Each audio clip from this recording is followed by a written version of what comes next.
everyone, welcome to Romance Book Monsters. I'm here with my girl Kitty Boone. Hi, all. And this is Lollipop here talking to you today. Well, today we're going to be talking about Breaking Badger by Shelly Laurenston. And if you've followed a few of our videos in the past, we love us some Shelly Laurenston up in here. Her shifter books are everything. I know I also love some of her other line that is not shifter related, but she hasn't written one of those books in quite a while.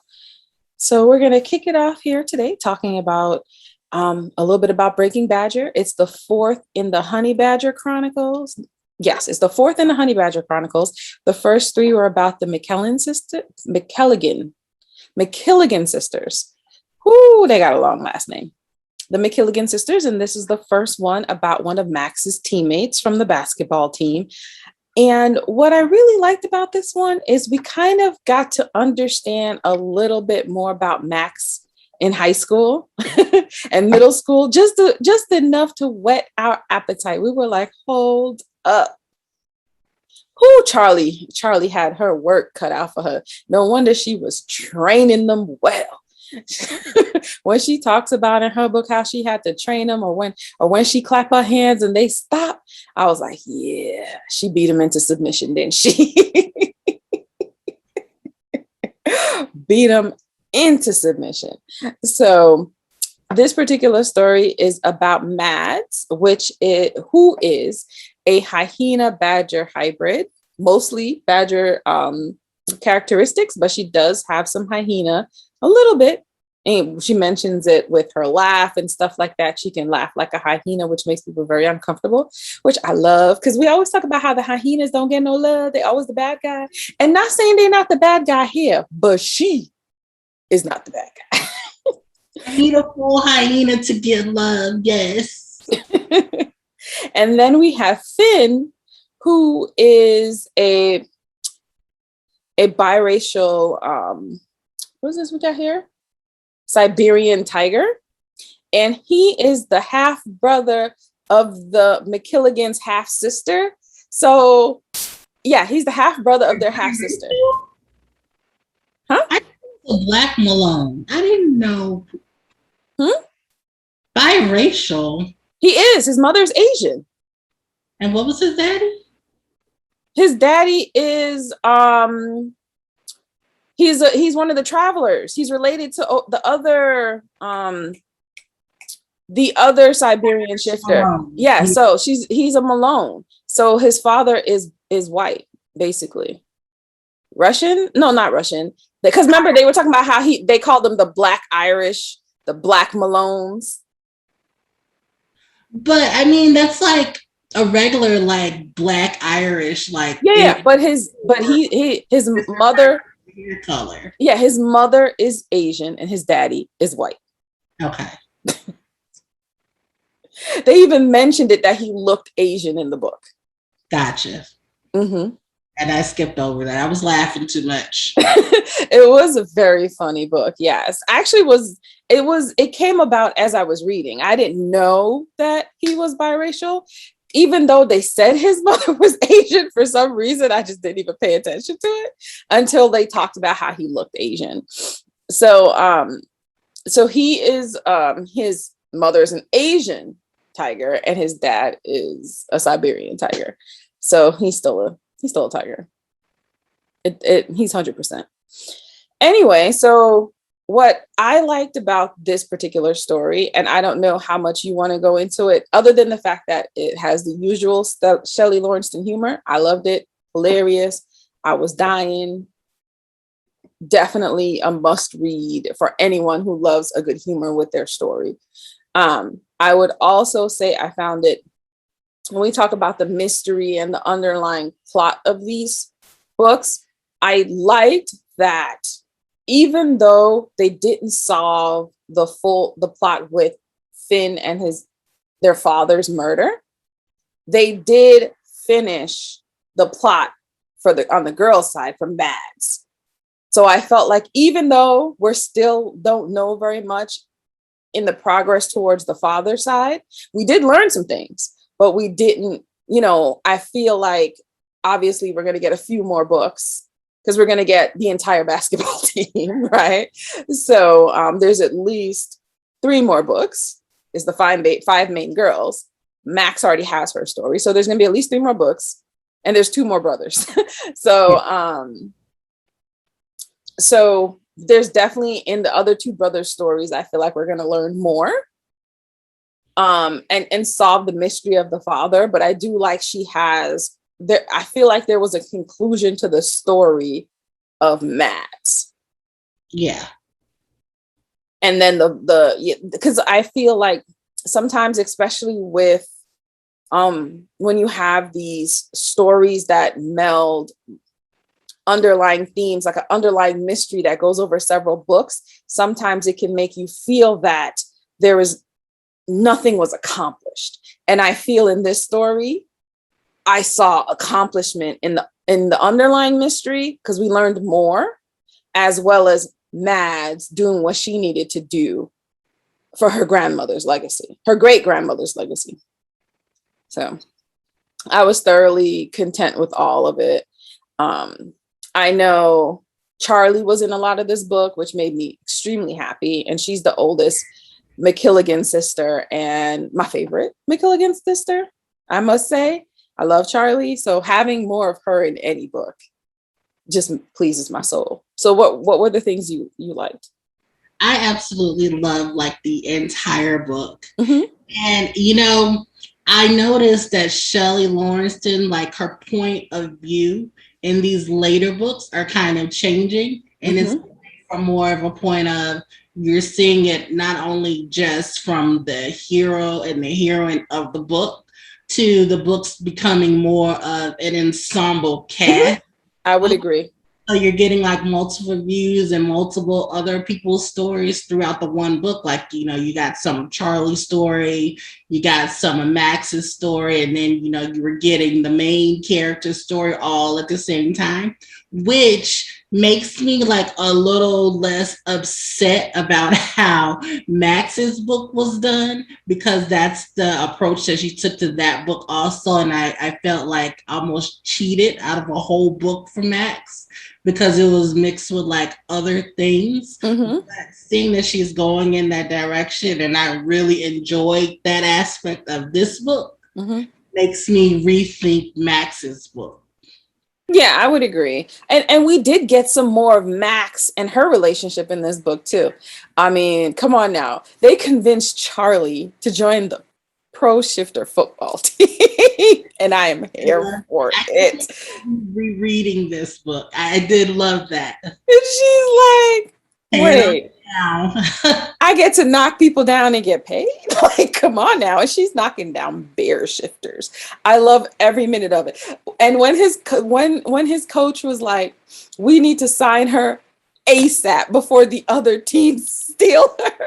And then the hilarity of it. Who's her lawyer? Stevie's her lawyer. And Stevie's like, where'd you go to school? She's like, No, we went to school at Hofstra. Right. Which is a local university on Long Island. And she's like, I got a couple of degrees in law from Oxford. I was bored. She's like, you're not going to give my sister a messed up deal. So that was hilarious.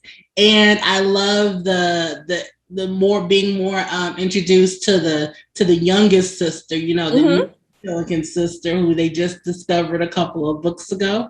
I am so ready for the dad to come back. The dad has to come back somewhere. He will for sure. So like that was hilarious. And yes, I love that the younger Charlie was just in charge. There's this one part of the book where Matt's family is just like horrible, and they did not want her to have any friends when she was younger. So they went around and they threatened the families of all of their friends. And of course, like all the families like exacted some type of revenge on them. And Max is like, she never approached me. And they look at Charlie and she was like, did her mom ever come talk to you? And she's like baking bread or something. She's like, oh yeah, I buried her alive.